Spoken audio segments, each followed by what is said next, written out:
जी अस्सलाम वालेकुम। आज की इस वीडियो के अंदर हम लोग डिस्कस करेंगे टाइप्स ऑफ जुडिशियल नोटिस।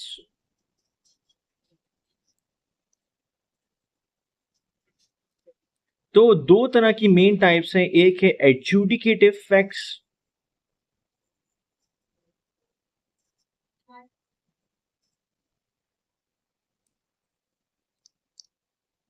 दूसरा है लेजिस्लेटिव फैक्ट्स।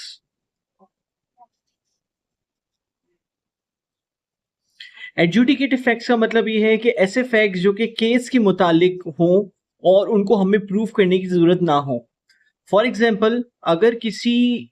कोई केस चल रहा है, उस केस को चलते हुए उसकी डिफरेंट डेट ऑफ हियरिंग्स होती हैं और किसी एक डेट ऑफ हियरिंग के ऊपर जो है वो सबको पता हो कि हाँ जी फला तारीख को बारिश हो रही थी फॉर एग्जाम्पल,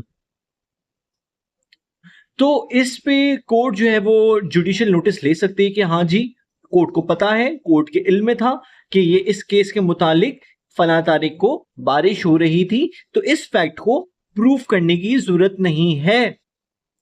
एडजुडिकेटिव फैक्ट्स जो केस के मुतालिक जो है वो कोई ऐसे फैक्ट्स हो जिनको प्रूफ करने की जरूरत किसी भी पार्टी को नहीं हो और कोर्ट इटसेल्फ नोटिस ले ले कि हाँ जी ऐसा हुआ था।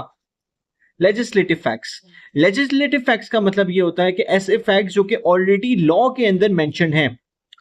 और अगर कोर्ट को उसके बारे में नहीं भी मालूम तो उसको जो है वो किताब को ओपन करके उस फैक्ट को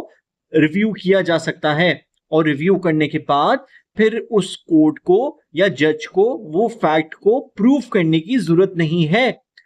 कोर्ट जो है वो जुडिशियल नोटिस ले सकता है कि किसी भी लॉ के अंदर ये फला लॉ मेंशन है, तो उसका जुडिशियल नोटिस लेके उसको वो कोर्ट उसकी प्रोसीडिंग्स का पार्ट बना सकता है और उस फैक्ट को प्रूफ करने की जरूरत नहीं है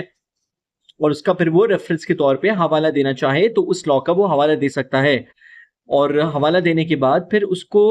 किसी भी बंदे को उस फैक्ट को, उस लॉ को, उस रूलिंग को प्रूफ करने की जरूरत नहीं पड़ेगी क्योंकि वो उस पर जुडिशियल नोटिस जो है वो ले लिया गया है। कोर्ट की खुद ही अंडरस्टैंडिंग से जो है वो ये बात मान ली गई है कि कि एक फला लॉ, एक रूल इस किताब के अंदर मेंशन है। तो ये दो मेन टाइप्स ही हमारे पास जुडिशियल नोटिस की। Thank you.